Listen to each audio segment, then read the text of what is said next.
secangkir pengharapan untuk mengawali hari ini. Renungan pagi tanggal 22 November. Jangan biarkan itu menyelinap pada Anda. 1 Tesalonika 5 ayat 2 dan 4 berfirman, "Karena kamu sendiri tahu benar-benar bahwa hari Tuhan datang seperti pencuri pada malam. Tetapi kamu saudara-saudara, kamu tidak hidup di dalam kegelapan, sehingga hari itu tiba-tiba mendatangi kamu seperti pencuri." Osteoporosis membunuh ibu saya. Butuh beberapa saat bagi saya untuk mencapai kesimpulan ini. Tetapi sekarang saya hampir yakin.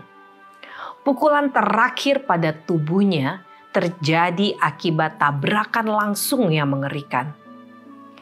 Tetapi saya bertanya-tanya, apakah lukanya sudah begitu banyak dan akhirnya berakibat fatal, jika bukan karena osteoporosis? Ibu baru berusia 78 tahun ketika dia meninggal. Dia dalam kondisi kesehatan yang sempurna, namun memiliki osteoporosis. Kecelakaan itu merobek kaki saya dari tulang kaki.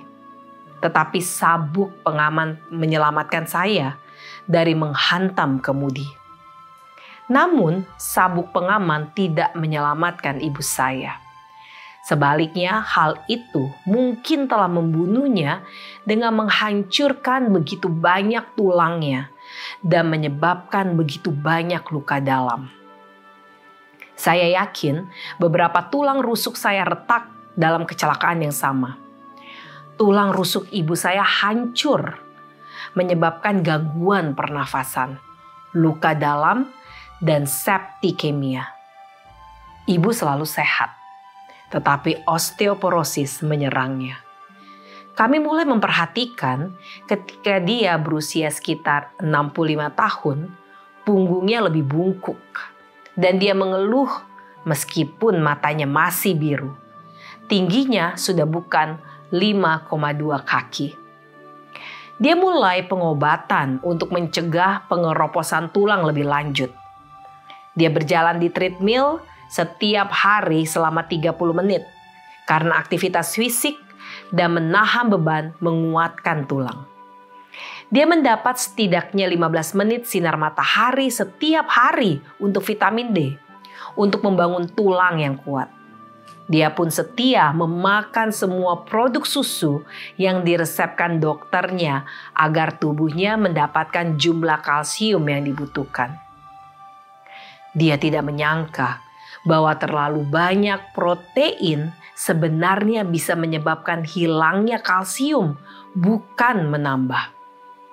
Akan lebih baik jika dia mendapat kalsium dari sayuran berdaun hijau. Osteoporosis mempengaruhi 25 juta orang. Sebagian besar adalah wanita di Amerika Serikat.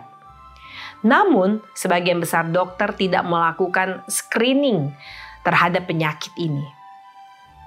Kehilangan kalsium di tulang dimulai pada sekitar usia 30 tahun. Namun semakin cepat terjadi setelah menopause, ketika tubuh berhenti memproduksi estrogen. Itulah sebabnya banyak dokter merekomendasikan terapi tenaga pengganti. Hal yang menakutkan adalah ketika osteoporosis menyelinap pada Anda. Terapi bisa membantu membangun kembali tulang yang tersisa. Tetapi pola menyerupai sarang lebah yang rumit yang membuat tulang menjadi ringan dan kuat tidak akan pernah bisa dipulihkan. Saya berharap ibu saya mengetahui semua ini bertahun-tahun sebelumnya. Doa kita hari ini, Tuhan, jangan biarkan osteoporosis datang menghampiri kami. Amin.